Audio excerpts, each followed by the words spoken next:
Eh bien salut à tous, comment allez-vous? J'espère que vous allez bien et que vous êtes chaud pour une vidéo analyse du gameplay multijoueur de Black Ops 3. Donc, je ne suis pas allé à l'E3 malheureusement, je n'ai pas eu l'opportunité d'y aller, c'est normal. En tout cas, je vais vous parler des images et des principes de Call of Duty que nous ont rapporté les youtubeurs et qui ont peut-être changé, on va savoir. À chaque fois qu'il y a un nouveau Call of Duty qui sort, de toute façon, il y a des nouveautés. Je vais essayer de vous mettre un petit gameplay en guise de support. Les informations que je rapporte, bien évidemment, je n'y ai pas joué, donc je vous rapporte les informations des youtubeurs que je regarde principalement quand il s'agit de trouver des informations sur Call of Duty, dont Wartech, Monsieur le V12 et Skyrose. Donc après, peut-être que vous avez vos youtubeurs personnels, pourquoi pas, hein. D'ailleurs, vous pouvez me le dire en commentaire, j'irai jeter un coup d'œil. Donc on va commencer avec les déplacements. Alors les déplacements, ils nous ont mis un jetpack, donc c'est complètement différent de l'exosquelette d'AW. Puisque dans l'exosquelette d'AW, vous pouvez faire des dashs, vous pouvez faire... En gros, c'est illimité, vous pouvez en faire tant que vous voulez. Et c'est vraiment épileptique, en quelque sorte, ça bouge de partout. Et dans Black Ops 2, justement, c'est pas ce qu'on retrouve, puisque, en gros, le jetpack va nous servir d'aller à un point A à un point B de la map plus rapidement. Donc, en gros, si vous voulez aller plus rapidement sur le champ de bataille, c'est vrai que des fois dans Black Ops 2 c'était un petit peu chiant, donc c'est quelque chose voilà, de plutôt positif, moi je suis pour. D'ailleurs, si par exemple vous êtes en duel, vous n'allez pas mettre votre jetpack, puisque si vous allez le mettre, vous allez être focalisé, vous allez vous focaliser sur la touche croix ou A pour Xbox, et donc non sur le shoot. Donc ça ne sert à rien de mettre son jetpack en plein duel, contrairement en AW où l'exosquelette on le mettait tant qu'on voulait, où on voulait, que ce soit en duel ou pas d'ailleurs. Donc franchement ça va être quelque chose de différent, et le jetpack va nous permettre d'atteindre des endroits peut-être plus rapidement qu'à pied, parce que si on devait être à pied on aurait dû faire le tour, ou je sais pas, des trucs comme ça. Donc franchement le jetpack, moi je trouve que c'est un truc positif. En plus, ça va être assez dur à contrôler, puisque il faut vraiment donner pas mal d'impulsion pour aller assez haut. Maintenant, on va passer aux armes, et plus précisément au sniper. Donc pour ça, évidemment, je suis allé voir Skyrose, évidemment. Donc le Locus, donc c'est la seule arme pour l'instant dont on a la connaissance. Je le trouve pas très beau. Contrairement au Ballista, lui, il a plein de trucs sur sa coque.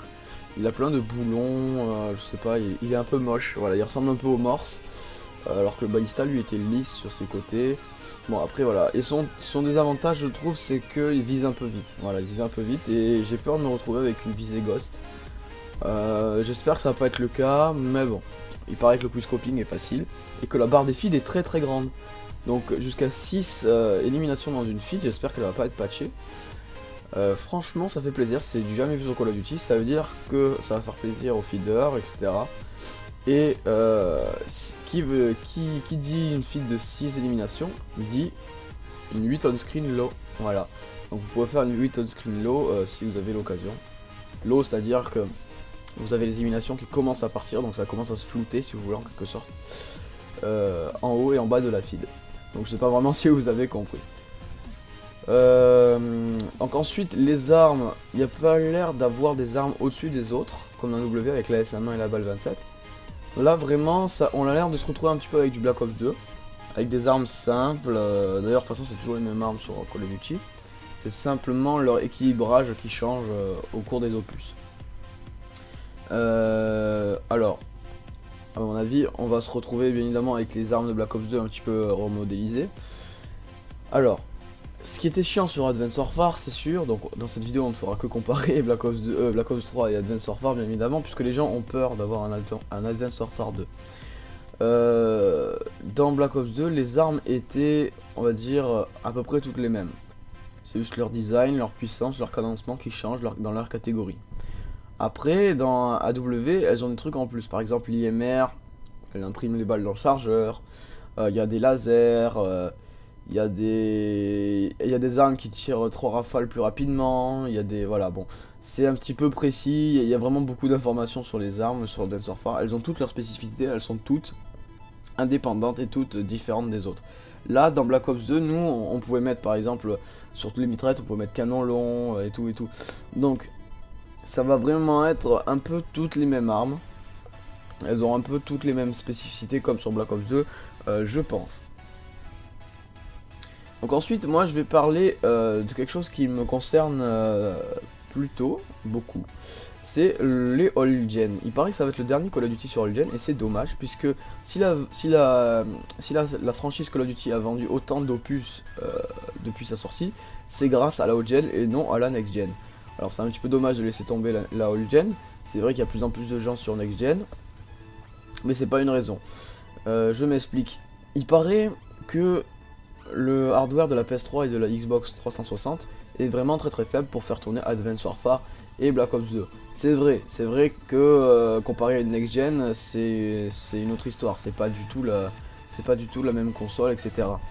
Mais il y a aussi, il y a pas que ça qui joue. Il y a aussi un problème de programmation, par exemple sur Advance Warfare. Je sais pas si vous êtes retourné sur All Gen pour y jouer, mais c'est vraiment dégueulasse. Vous ne faites que bugger avec des graphismes de merde. Donc voilà, il y a un problème aussi de programmation sur ces jeux-là. Parce que c'est possible de faire tourner un nouveau jeu comme ça sur All Gen, je vous le jure. Donc, il y a vraiment un souci de programmation. Et pour ça, Treyarch va peut-être travailler en coopération avec un studio en parallèle pour la All Gen. Donc, quitte à faire des fichiers système un petit peu moins lourds pour que le jeu tourne mieux, ou tout simplement nous enlever des textures, etc. Comme ils ont fait sur Advance Warfare, mais bon, là ça a quand même planté jusqu'au bout, donc moi je vous conseille d'aller jouer à Advance Warfare sur All Gen, vous verrez un petit peu comment c'est si vous avez le confort de la Xbox One ou de la PS4. C'est vraiment très horrible. Donc je pense qu'on a fait le tour. Alors la vie, oui, effectivement, la vie, comme ils disent, c'est entre Black Ops 2 et Ghost. Je pense que ça va être patché, je pense qu'ils vont mettre un petit peu plus de vie. Et moi je suis pour qu'ils mettent un petit peu plus de vie et avec des armes plus puissantes, parce que ça enlève du challenge. Qui dit des armes plus puissantes ne dit pas plus facile, ça nécessite juste plus de shoot. Voilà, plus de shoot, donc plus de skill. Et je pense que ce serait mieux pour le confort du game, voilà. Donc en plus, si vous avez peu de vie, vous allez vraiment arriver sur le champ de bataille, vous faire fraguer, retourner sur le champ de bataille, vous refaire fraguer, ça va vous saouler, vous allez rage quit. Donc comme sur Ghost, hein, voilà. Donc moi je suis vraiment pour qu'ils mettent un petit peu plus de vie sur ce jeu. Alors il est à noter que l'on peut tirer dans tous les déplacements qu'on peut faire, donc ça c'est vraiment bien. J'ai vu un gameplay où on a pu nager aussi, donc moi je suis vraiment content de ça. C'est vrai que quand on allait sur l'eau sur Flooded de Ghost, on mourait à chaque fois. Donc voilà.